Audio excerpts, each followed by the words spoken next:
अरहन्तो मंगलम कुर्युः सिद्धा कुर्युश्च मंगलम आचार्या पाठकाश्चापि साधवो मम मंगलम साधवो तव मंगलम। बोलो पंच परमेष्टि भगवान की जय। दात्सांगमयी सरस्वती माता की जय। परम पूज्य गणिनी प्रमुख श्री ज्ञानमती माता जी की जय। भव्यात्माओं, समय हो गया है स्वाध्याय का और आप सब गोमठ सार जीव कांड की पुस्तक को लेकर के उपस्थित हुए हैं। पारस चैनल और जूम चैनल के माध्यम से स्वाध्याय प्रारंभ हो रहा है। ध्यान रखेंगे 8 जून को यानी कि दूज को, ज्येष्ठ शुक्ला द्वितीया को दिन में 3:30 बजे से गोमठ सार जीव कांड का चौथा पेपर आपका होने वाला है। इसलिए सब लोग एक दूसरे को सूचना करके और गोमठ सार जीव कांड की परीक्षा देकर अपने ज्ञान का परीक्षण स्वयं करें, ज्ञान के फल को प्राप्त करें। तब मंगलाचरण करते हुए शुरू करती हूँ स्वाध्याय। सिद्धम शुद्धम पणमीय जिणिंदवर नेमि चंद मकलंकम गुणरयण भूषणोदयम जीवस्य परुवणम वोच्छम। जीव द्रव्य की 20 प्ररूपणाओं में अंतिम प्ररूपणा उपयोग अधिकार के रूप में प्रारंभ हो रही है। उपयोग में आपने जाना साकारोपयोग और अनाकारोपयोग, यानी ज्ञानोपयोग साकारोपयोग है, अनाकारोपयोग दर्शनोपयोग है। संसारी जीवों के पहले दर्शनोपयोग होता है, पुनः ज्ञानोपयोग होता है और केवली भगवान के दोनों ही उपयोग एक साथ होते हैं। देखना और जानना एक साथ दोनों उपयोगों का काम होता है। इसीलिए उनको कहा जाता है कि जानीते युपत प्रतिक्षण मतः सर्वज्ञ इत्युच्यते। सर्वज्ञ की परिभाषा यही है, सर्वम जानाति इति सर्वज्ञः। जो संपूर्ण द्रव्यों की और संपूर्ण पदार्थों की त्रैकालिक पर्यायों को एक साथ जान लेते हैं, वे कहलाते हैं सर्वज्ञ। तो युगपत प्रतिक्षण मतः, ये एक साथ प्रतिक्षण की एक एक पर्यायों को जान लेते हैं, इसीलिए उनका सर्वज्ञ ये संज्ञा, सर्वज्ञ विशेषण सार्थक हो जाता है। ऐसे सिद्ध भगवान के लिए भी आपको बताया गया कि उनकी सिद्ध गति होती है। ज्ञान दर्शन सम्यक्त और अनाहारक को छोड़ करके बाकी 9 मार्गणा नहीं पाई जाती हैं। तो अब आगे बताते हैं, बिल्कुल अंत में हम आ गए हैं उपसंहार में। गाथा नंबर 172 के अंत में 20 भेदों को जानने के उपाय को बताते हुए उसका फल दिखलाते हैं। निखेवे एयथे नयपमाणे निरुत्ति अणि योगे मग्गैवी संभेयम सो जाणय्यप्प सभावम सामूहिक गाथा पढ़िएगा। निखेवे एयथे नयपमाणे निरुत्ति अणि योगे मग्गैवी संभेयम सो जाणय्यप्प सभावम। निक्षेपे एकार्थे नय प्रमाणे निरुक्त्य नियोगयोः मार्गयति विंशं भेदं स जानाति आत्मसद्भावम। कहा है कि जो जीव जो गुणस्थान आदि उक्त 20 भेद यानी 20 प्ररूपणाएं कही गई हैं, उन 20 भेदों को निक्षेपे, निक्षेप में एक अर्थ के द्वारा नए प्रमाण, निरुक्ति, अनुयोग आदि के द्वारा जान लेते हैं, वही आत्म सद्भाव को समझते हैं, ऐसा समझना। यानी कि जो 20 प्ररूपणाएँ कही गई हैं उनका मतलब ही यही है कि इनको जानने के बाद प्राणी अपनी आत्मा के इस अस्तित्व को, अपनी आत्मा के सद्भाव को जान ले। तो इनके बारे में कहा कि निक्षेप, एकार्थ, नए, प्रमाण, निरुक्ति और अनुयोग, इनके द्वारा जब 20 प्ररूपणाओं को जान लेता है तो वो समझो कि आत्मा को जान गया। देखो, इसी भाव को लेकर के गोमठ सार जीव कांड ग्रंथ की रचना की। केवल मात्र हम किसी चीज को जान लें ये पुस्तक है, इससे कल्याण नहीं होता। जिस चीज को हमने जाना है उसके सार को समझें और उसके रहस्य को जानकर उसे कैसे आत्मसात किया जाता है, ये जब अंदर तक बात उतर जाती है तब उसको पढ़ने की सार्थकता होती है। इसलिए सार्थकता को बतलाने के लिए आचार्य श्री नेमिचंद्र सिद्धांत चक्रवर्ती ने कहा कि अब निक्षेप क्या है, यानी जिनके द्वारा इन 20 प्ररूपणाओं को जाना जाता है। तो निक्षेप की बात कही, निक्षेवे, निक्षेप के द्वारा जानते हैं। तो निक्षेप है कि जिनके द्वारा पदार्थों का सम्यक प्रकार से समीचीन ज्ञान होता है, ऐसे उपाय को कहते हैं निक्षेप। और निक्षेप के 4 भेद होते हैं। तत्वार्थ सूत्र में भी पढ़ाते हैं। नाम स्थापना, द्रव्य भाव तस्तन्यासा। सम्यक दर्शन के प्रकरण में भी इनको कहा कि नाम, स्थापना, द्रव्य और भाव, इनके द्वारा जीवादिक पदार्थों का, रत्नत्रय का व्यवहार किया जाता है, समीचीन जानकारी की जाती है। इसलिए नाम, स्थापना, द्रव्य और भाव, ये 4 निक्षेप के भेद बताए हैं। तो कह रहे हैं जैसे किसी अर्थ विशेष की अपेक्षा ना करके किसी जीव की ये जीव संज्ञा रख दी गई। नाम किसी को कह देते हैं आत्मा या जीव, तो जीव शब्द ये जो संज्ञा बता दी, ये जीव संज्ञा रख दी, तो वो ये जीव का नाम निक्षेप हो गया। यानी जिसके अंदर जीवत्व तो है, प्रत्येक प्राणी जीव है, लेकिन किसी का नाम रख दिया, कोई भी नाम रख दिया, महावीर नाम रख दिया, चाहे उसके अंदर गुण है कि नहीं, उसको पहचानने के लिए, उसका व्यवहार करने के लिए प्रत्येक प्राणी का जो बालक बालिका के रूप में घर में जन्म लेते हैं, उनका कोई ना कोई नाम निर्धारित कर दिया जाता है। और जब उस नाम से उसको पुकारा जाता है तो तुरंत उसकी ओर वो आकर्षित होता है। यानी अपने नाम को पुकारे जाने पर वो बच्चा जान जाता है कि मुझे बुला रहे हैं, जो भी नाम उसका निर्धारित किया जाता है। ऐसे किसी का जीव ये नाम रख दिया गया, ये हो गया नाम निक्षेप। आप कहते हैं किसी लकड़ी की चित्र या मूर्ति में या किसी मिट्टी की मूर्ति में, ये वही ये संकल्प रूप से स्थापना कर दी। चंदा प्रभु की मूर्ति है, ये क्षेत्रपाल बाबा हैं, ये महावीर भगवान की मूर्ति है, तो ये स्थापना निक्षेप हो गया। यानी आगे आगे बढ़ करके उन चीज़ों का व्यवहार या ज्ञान प्राप्त किया जाता है, तो ये स्थापना निक्षेप हुआ। और स्थापना निक्षेप में, स्थापना के अंदर स्थाप्यमान पदार्थ की तरह ही उसका आदर अनुग्रह होता है। तो भविष्यत या भूत को वर्तमान कहना, ये द्रव्य निक्षेप। देखो स्थापना निक्षेप, अगर आदिनाथ भगवान की मूर्ति कह दी, यानी कि फिर उनके सामने हाथ जोड़ करके खड़े होना, उनके दर्शन करना, साक्षात भगवान आदिनाथ या ऋषभदेव हैं, ऐसा मन के अंदर विनय भाव प्रकट हो जाना, ये तो हो गया स्थापना निक्षेप।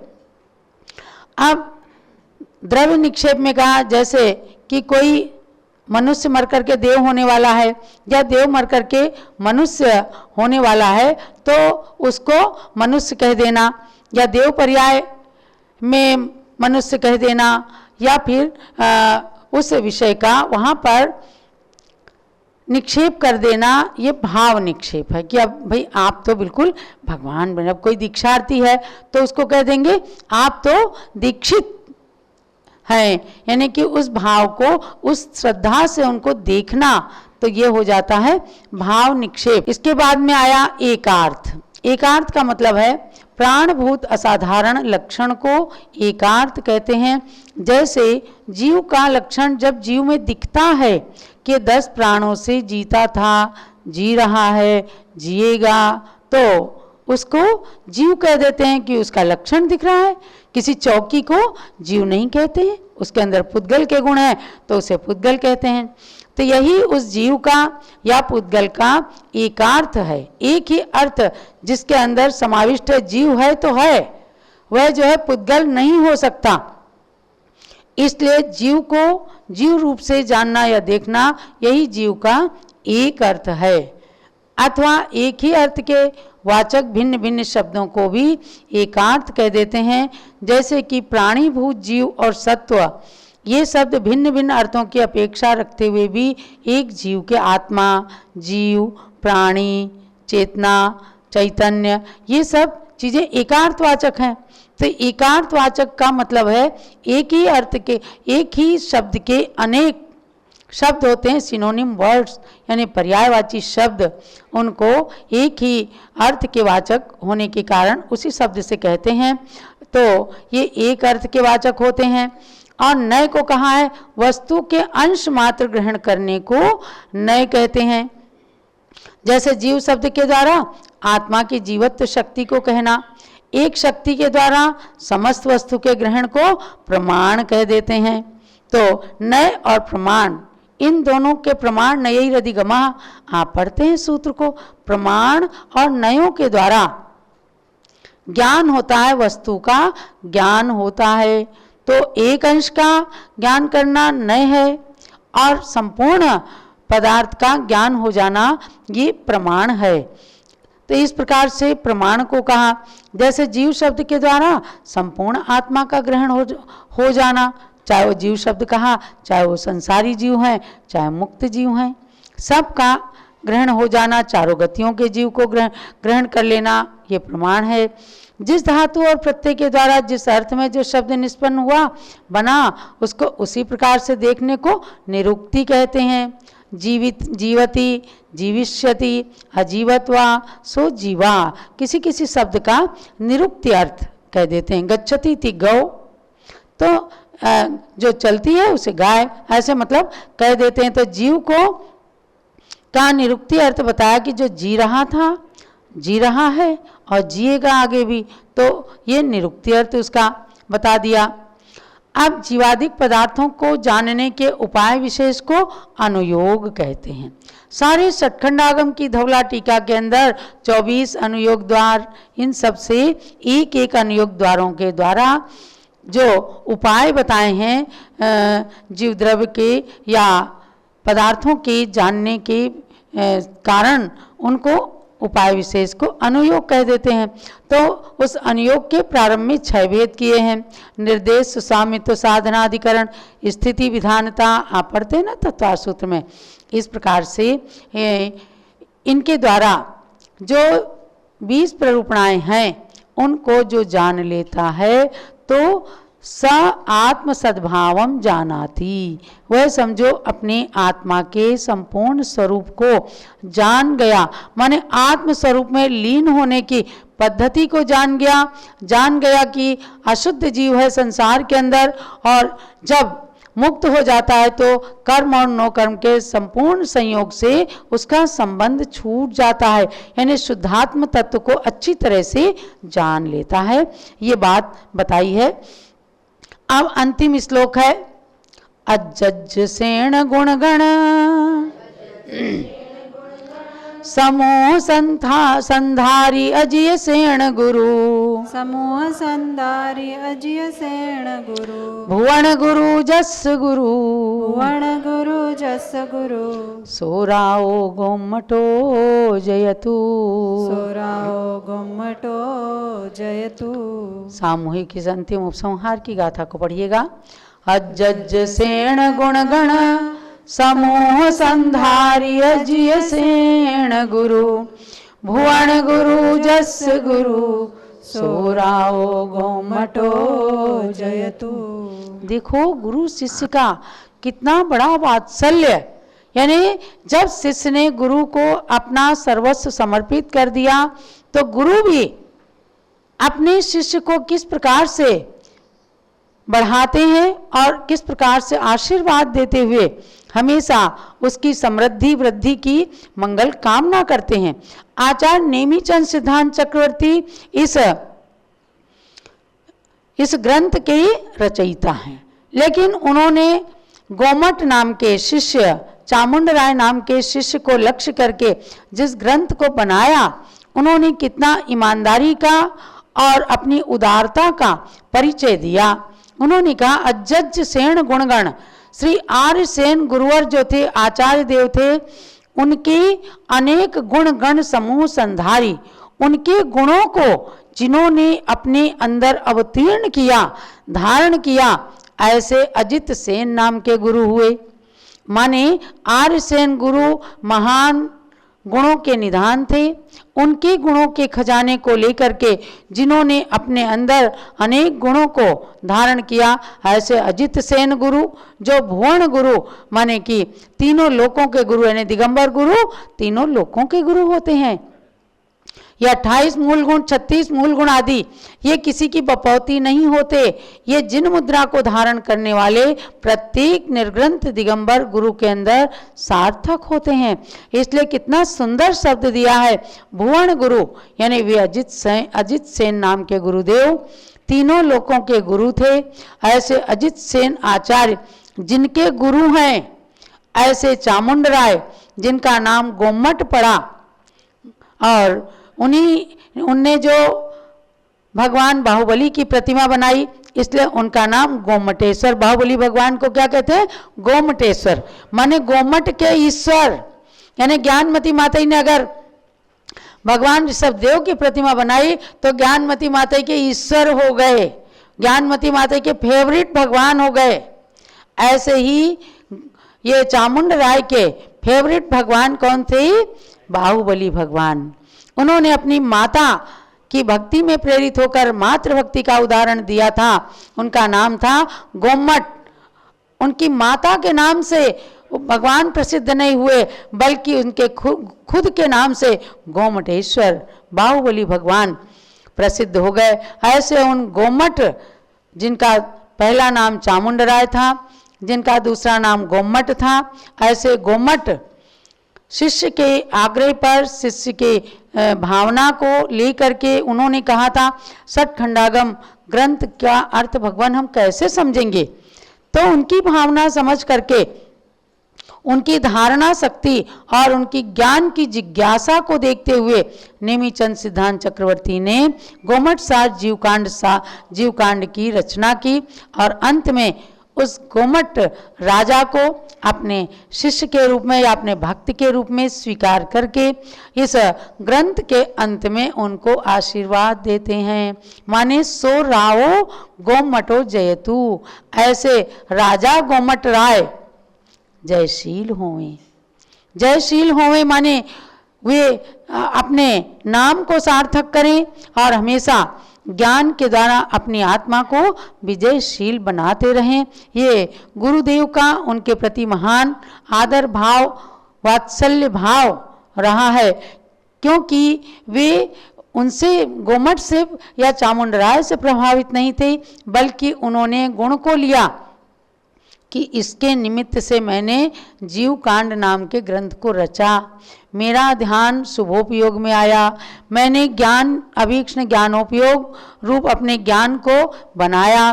तो अंत में उन गोमट नाम के राजा को, चामुंडराय को आशीर्वाद देते हुए कहते हैं, सो राव गोमटो जयतु, ऐसे गोमट चामुंडराय राजा जयवंत रहें। इस प्रकार से इस गोमट सार ग्रंथ का स्वाध्याय परिपूर्ण होता है। इति गोमट सारस्य जीवकांडम समाप्तम, यानी बहुत बड़ा गोमट सार जीवकांड है, 750 लगभग गाथाएं उसके अंदर, लेकिन उनमें से सभी साधारण शिष्यों को समझाने के लिए, उसका सार बताने के लिए पूज्य गण्य ज्ञानमती माता ने हम सब पर उपकार किया, और उसमें से 173 गाथाएं बिल्कुल खास गाथाएं छांट करके और गोमट सार जीवकांड सार नाम के ग्रंथ को दिया। इसका स्वाध्याय हमने आपको कराया।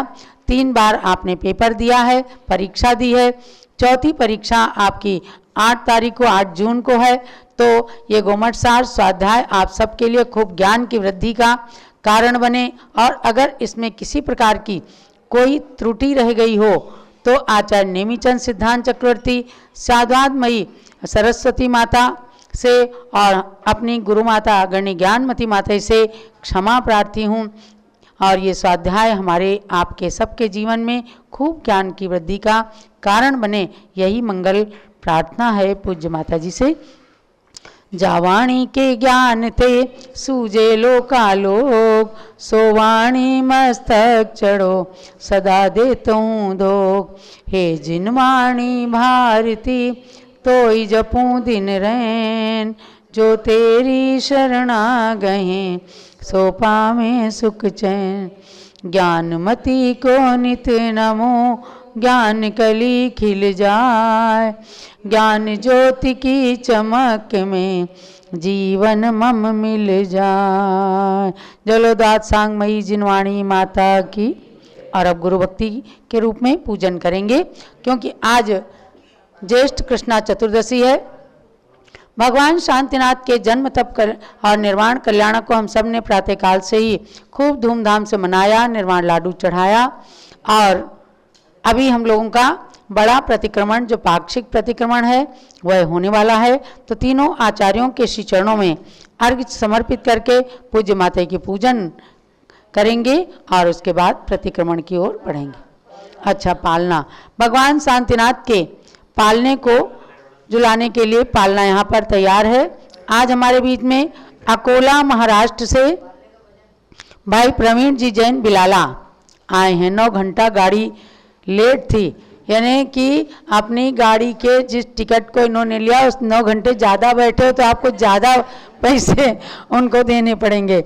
चलिए आइए, प्रवीण जी बिलाला अयोध्या में आए हैं और आज उनको भगवान शांतिनाथ का पालना, समझो हम हस्तिनापुर में आ गए। हस्तिनापुर में जन्मे भगवान शांतिनाथ का पालना आज अयोध्या में लगाया गया है। उस पालने को, प्रथम पालने को झुलाने का सौभाग्य हमारे प्रवीण जी को मिल रहा है। सारिका बिलाला जो अकोला में बैठकर प्रतिदिन जूम और पारस चैनल में भाग लेती हैं, वह भी वहाँ से इस दृश्य को देखते हुए अनुमोदना करें और पूरे परिवार के मंगल की कामना करते हुए ये पालना प्रवीण जी बिलाला झुला रहे हैं और उसके बाद पूजन करेंगे। चलिए। तीर्थंकर प्रभु का पालना झुलाओ मिल के, तीर्थंकर प्रभु का पालना झुलाओ झुलाओ मिल के।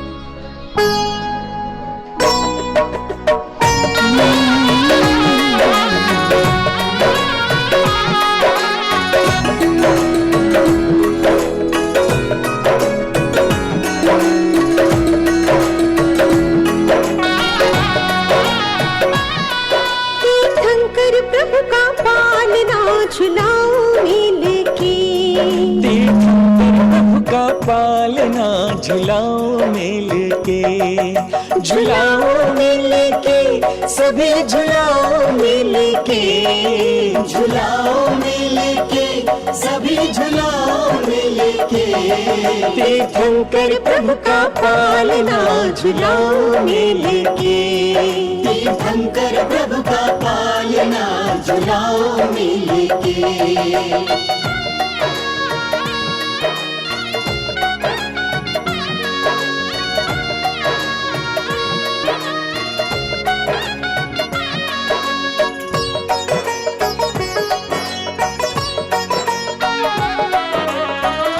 जन्मित धरती अंबर नाचे, सूरज चंदा प्रभु गुण गाते। में तो धरती अंबर नाचे, सूरज चंदा प्रभु गुण गाते। मात पिता के संग, मात पिता के संग हर्ष मनाओ मिलके, हर्ष मनाओ मिलके। तीर्थंकर प्रभु का पालना झुलाओ मिलके, तीर्थंकर प्रभु का पालना झुलाओ मिलके।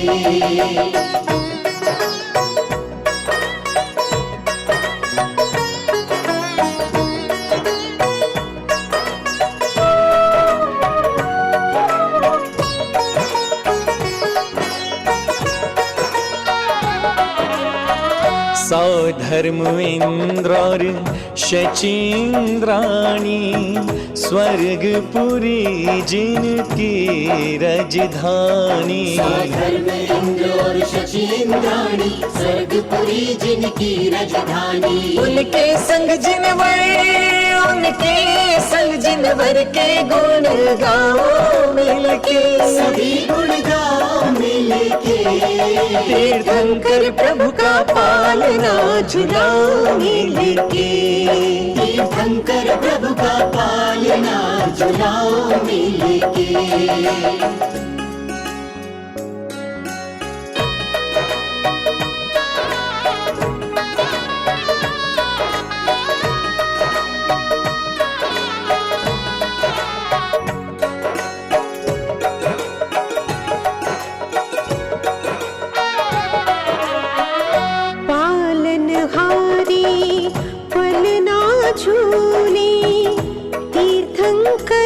शिशुपाल ना झूले, पालनहारे पलना झूले, तीर्थंकर शिशुपाल ना झूले। पालनहारे का, उन पालनहारे का पलना चलो झुलाओ मिलके, पलना झुलाओ मिलके। तीर्थंकर प्रभु का पालना झुलाओ मिलके, तीर्थंकर प्रभु का पालना झुलाओ मिलके।